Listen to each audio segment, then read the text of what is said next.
Ukraina jälgis ja ootas aasta, otsides midagi, mida Putin ja tema kaaslased üritasid varjata. Ukraina taktika oli kannatlikkus, teades, et õigesti tegutsedes võtab ta Venemaalt midagi väga väärtuslikku. See juhtuski. Ukrainal avanes ideaalne võimalus teha ajalooline löök ja hävitada hetkega Putini varjatu. Et rohkem teada saada, peame ajas tagasi minema. Ivan Kurs patrullis Musta merel alates Putini sissetungi algusest kuni 2024. aasta kevadeni. See laev oli üks tähtsamaid luurelaevu, mis Venemaal arsenalis on, ning selle ülesandeks oli Ukraina liikumiste elektrooniline jälgimine, lisaks elektroonilise sõjapidamise kasutamine droonide vastu ning võtmetähtsusega side ja laevastiku juhtimise tagamine ülejäänud Musta mere laevastikule. Ukraina teadis, et peab luurelaeva hävitama, kuigi see ei kujutanud otsest ohtu. See oli võtmetähtsusega Venemaa sõjalaevade organiseerimises ja Ukraina rünnakute vähendamises. Ukraina ei saanud tormakalt tegutseda. Ivan Kurs oli libe ja tabamatu laev, mida Putin iga hinna eest kaitses, sest teadis, et selle kaotus halvaks Musta mere laevastiku ründevõime ja jätaks Krimmi Ukraina drooni- ja raketirünnakutele avatuks. Ukrainal kulus terve aasta, et leida täiuslik hetk rünnakuks. Aga kui see hetk saabus, tegi Ukraina seda, mida ta oli oodanud teha, ilma kõhkluseta. Varsti selgub, kui jätkate video vaatamist, kui suur oli Ukraina Ivan Kursile tekitatud kahju. Seda näitavad nüüd avaldatud sensatsioonilised uued fotod, mis paljastavad kunagise uhke laeva praegust vrakki. Räägime sellest hiljem. Esmalt aga lugu sellest, kuidas Ukraina laeva jahtis. Enne kui Ukraina suutis Ivan Kursile otsese tabamuse anda, oli mitu katset. Ukraina oli 2023. aasta mais Venemaa laeva hävitamisele väga lähedal, mis oleks pidanud Kremlis häirekellad tööle panema. Ukraina droonipaadid sihtisid Ivan Kursi, kui see oli 75 miili Bosporusest kirdes Mustal merel. See oli võimalus, kuid Ukraina sai peagi teada, et pole veel rünnaku jaoks ideaalne aeg. Ukraina droonid jälitasid Ivan Kursi, olles läbinud üle 310 miili. Nad jõudsid vajaliku kohta ja vaid Ukraina kontrollist väljaspool olev tegur takistas Ivan Kursi varem põhja minemast. Ukraina droonipaadid jälgisid laeva, kuid halb ilm muutis Musta mere tormiseks ja häiris droonioperaatori tööhendust. Lõpuks jõudis droonipaat peaaegu Vene luurelaeva laskeulatusse, enne kui see plahvatas. See ei põhjustanud kahju. Ivan Kurs pääses napilt rünnakust ja Ukraina pidi ootama uut rünnakuvõimalust. See päev saabus umbes 10 kuud hiljem, 26. märtsil 2024. The Military Show avaldas satelliidifotod, mis näitasid tugevalt kahjustatud Ivan Kursi Sevastopoli sadamas Krimmis. Ukraina mereväe pressiesindaja Dmitro Plenchuk ütles, et Ukraina korraldas laevale 23. ja 24. märtsi vahel mitu raketirünnakut, mille järel see viidi missioonilt välja. Tol hetkel me ei teadnud, kui suuri kahjustusi Ukraina oli suutnud tekitada. Ainus, millele saime toetuda, olid Plenchuki kommentaarid, kui ta teatas. Mis puudutab Ivan Kursi laeva, siis võime kinnitada luureseadmete kahjustusi. See tähendab, et see pole praegu lahinguvalmis ega suuda ülesandeid täita. Lahinguvalmiduse puudumine ei tähenda tingimata, et laev oleks hävitatud, kuid nagu me nüüd teame, on Ivan Kurs muutunud Venemaa jaoks täiesti kasutuks. 2024. aasta märtsis avaldatud vähesed satelliidifotod andsid vaid väheseid vihjeid, kui tugevalt Ukraina Venemaa luurelaeva tabas. 26. veebruaril avaldati Krimmi Tuule Telegrami kanalil veel mitmeid fotosid. Ivan Kursi rünnati 2024. aasta 24. märtsil. Satelliidipildid näitasid kahjustusi ahtri osas, teatas kanal. Venelased eitasid laeva kahjustusi, kuid pärast juhtumit pole luurelaev enam merel olnud. Musta mere laevastik peitis selle sadamatesse ja laev ei ole lahinguvalmis. See on Venemaale tüüpiline vastus. Ükskõik, kui edukad on Ukraina rünnakud, Venemaa väidab alati, et midagi ei juhtunud või kahjustused olid väikesed. Venemaa luurelaev seisab endiselt samas Sevastopoli sadamas, kus see oli ajal, mil ilmusid esimesed satelliidipildid kahjustatud laevast. Peaaegu 2 aastat hiljem pole laev sentimeetriti liikunud ja kui fotosid lähemalt vaadata, on kohe näha miks. Ukraina ei tabanud Ivan Kursi vaid pärast aastast jahti. Ukraina sandistas ühe Musta mere laevastiku tähtsaima laeva. Krimmi Tuule jagatud piltide hoolikas uurimine, mis on tehtud Ivan Kursist merepinna lähedalt, mitte kõrgest kõrgusest, näitab selgelt kogu seda kahju, mille Ukraina põhjustas. kapteni sild on peaaegu hävinud, mis võttis laevalt kohe ühe peamise juhtimiskeskuse. Struktuurilisi kahjustusi on saanud ka Ivan Kursi mast ja korsten, millest esimene kandis varem antennisüsteeme, mis olid laeva põhifunktsioonide, luureandmete kogumise ja info edastamise teistele Venemaa sõjalaevadele jaoks üliolulised. United24 meediateatel viitavad muud märgid veelgi suurematele kahjustustele. Laeva vööritekil on maskeeringuvõrk. Võib arvata, et võrk on paigaldatud, et varjata midagi, mida Venemaa ei taha näidata. Tundub kõige tõenäolisem, et tegemist on veelgi suuremate kahjustustega, võib-olla nii ulatuslikega, et Venemaa pole suutnud meid parandada, hoolimata sellest, et on proovinud juba peaaegu 2 aastat.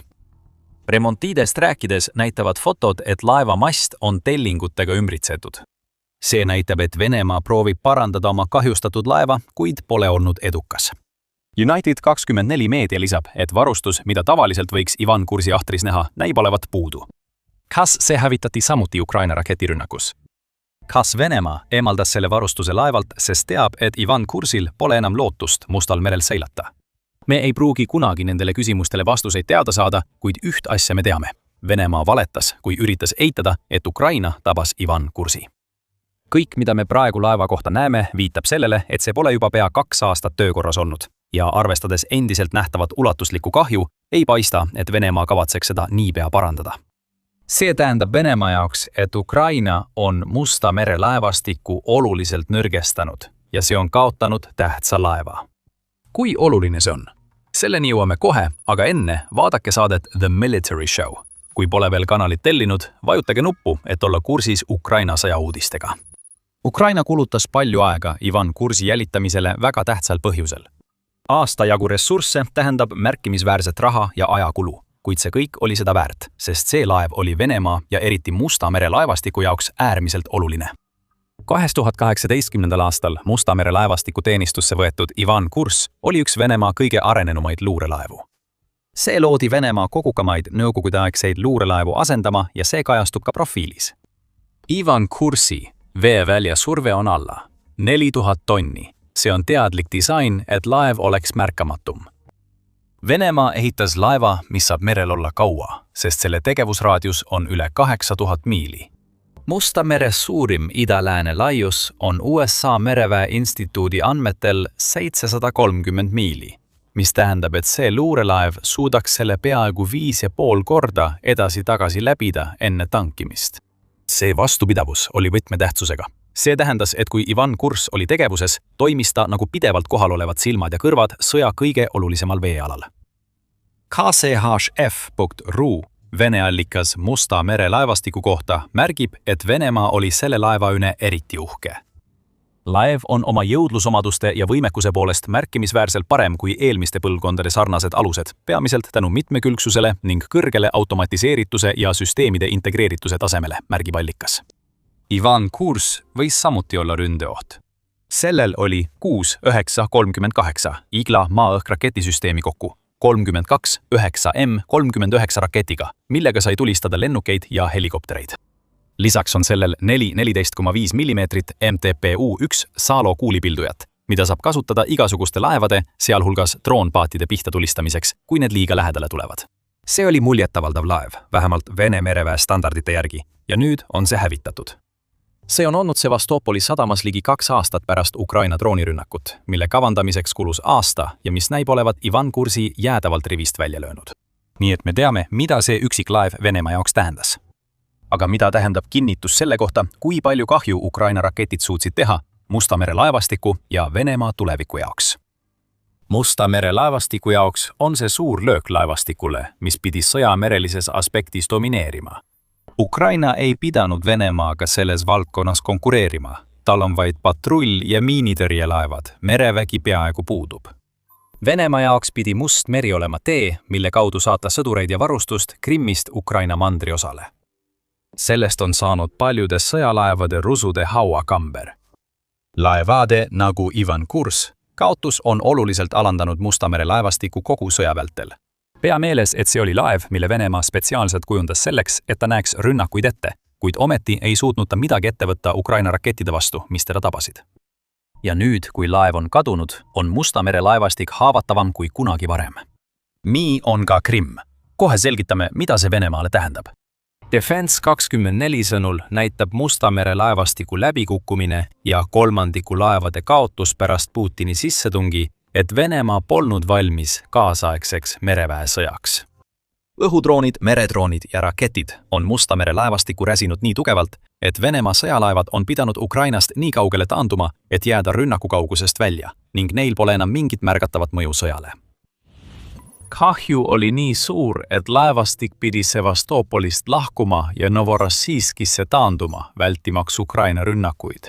Ukraina ründas Storm Shadow raketiga laevastiku peakorterid Krimmis juba aastal 2023, mis näitab Ukraina pikaajalist ja tõhusat kampaaniat Venemaa mereväe vastu. See viib meid tagasi Krimmi juurde. Nüüdseks on selge, et Ivan Kursi kaotus on vaid üks paljudest, mida Venemaa Musta mere laevastik on talunud. See laevastik on ilma Venemaa luurelaevata haavatavam, sest tal puuduvad vajalikud andmed Ukraina rünnakute eest kaitsmiseks. Sama kehtib ebaseaduslikult annekteeritud Krimmi kohta. Pole juhus, et Ukraina on suutnud Krimmi ründamist hoogustada nüüd, kui Ivan Kurs on lõksus sadamas, mille ülejäänud Musta mere laevastik oli sunnitud hülgama. Krimmi viivate sildade ja poolsaare võtmeobjektide ründamine on muutunud tavaliseks. 20. veebruar tõi uudiseid Ukraina droonirünnakutest Belbeki ja Katšeri lennuväljadele Krimmis ning kütuse- ja määrdeainete laole Jankoa. Ja juba detsembris korraldas Ukraina rünnakuid Krimmis, hävitades 2 Su-27 hävitajat ja 1 MiG-31 ning mitu õhutõrjeüksust. Need pole üksikud rünnakud. Ukraina Krimmi kampaania kestab juba üle aasta, kuna Ukraina on edukalt loonud turvalised õhuteed üle Musta mere. Kas Ivan Kursi töökorrasolek oleks Venemaal rünnakud peatanud? Tõenäoliselt mitte, kuid Venemaa võinuks mõne peatada. Laev oleks saanud Mustal merel sõita ja olla varajaseks hoiatussüsteemiks Venemaa vägedele Krimmis. See seisab sadamas ja vajab suuri remonditöid, kui üldse uuesti sõitma hakkab. Kampaanias, kus Ukraina on Venemaa kaitset nõrgestanud, võis Ivan Kursi hävitamine peaaegu 2 aastat tagasi olla võtmehetk, mis avas tee praegustele sündmustele Krimmis. See seletab, miks Ukraina oli nõus laeva aasta jahtima. Tagantjärele saadud kasu, sealhulgas Venemaa Krimmis kaotatud lugematuid miljoneid, võib-olla isegi miljardeid dollareid varustust ja rünnakute nõrgenemine Ukraina mandriosa vastu, muudavad selle aasta pikkuse jahtimise äärmiselt väärtuslikuks. Võiks arvata, et Venemaa oleks teinud kõik endast oleneva, et Ivan Kurs uuesti töökorda saada, eriti arvestades, kui haavatavaks on muutunud Krimm ja Musta mere laevastik. Aga nii pole juhtunud.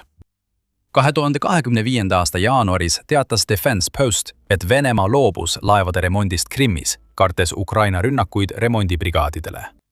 Pletenchuk tõi Ukrainale taas häid uudiseid, öeldes, et venelaste peamised rajatised asuvad endiselt Krimmis. Pletenchuk ütles, et Musta mere laevastiku remondibaaside kasutamine Sevastopolis ei ole enam võimalik. Laevade remontimiseks tuleks need sinna tuua. Nüüd ei tee seda enam keegi.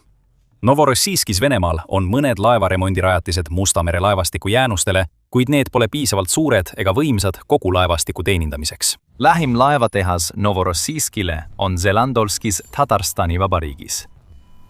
Aga see on umbes 2200 kilomeetri ehk umbes 1360 miili kaugusel. Ja ükskõik milline sõjalaev, mille Venemaa sinna saadab, ei pruugi tõenäoliselt enam Musta merre tagasi pääseda, kuna Türgi on keelanud sõjalaevadel läbi väinade Musta merre sõita. Ja isegi kui Venemaa laevad suudaksid Zelandolski jõuda, saab see tehas remontida ainult väikeseid raketilaevu, mis on võimelised sõitma sellisesse muidu sisemaale suletud asukohta. Mõtle tagasi nendele fotodele, millest me varem videos rääkisime. Me ütlesime teile, et Ivan Kursi masti ümber olid tellingud. See jätab mulje, et remonditööd on käimas. Kui Venemaa pole alates 2025. aasta jaanuarist Sevastopolis laevu parandanud, siis näeme fotol mahajäetud remonditööde jäänuseid ja Ivan Kursi, mille Venemaa Sevastopolist lahkudes maha jättis.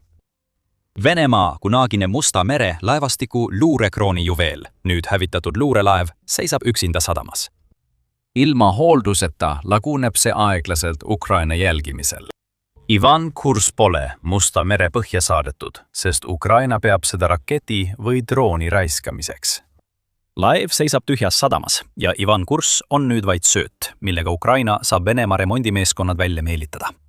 Venemaa võiks proovida Ivan Kursi parandada ja taas meresõidukõlblikuks muuta. oleme valmis kihla vedama, et iga Vene meeskond, kes on piisavalt rumal, et proovida Ukraina aastapikkuse jahtimise tagajärgi tagasi pöörata, hävitatakse rakettide ja droonidega koos parandatava luurelaevaga. Võib öelda, et Venemaa luurelaevadel pole viimastel kuudel just kõige paremini läinud. See kehtib nii selle kohta, mida nad üritavad teha väljaspool Ukrainat, kui ka selle kohta, mida Ivan Kurs pidi tegema Mustal merel. Eelmisel novembril sihtis Vene luurelaev Ühendkuningriigi lähedal kuningliku õhuväe lennukit. Aga kõik, mida Putin seal saavutas, oli see, et Ühendkuningriik ja NATO viidi kõrgendatud valmisolekusse. Vaata rohkem meie videost. Kui sulle see video meeldis, siis kindlasti telli The Military Show kanal, et saada rohkem analüüse Venemaa Musta mere laevastiku paljudest läbikukkumistest. Aitäh vaatamast!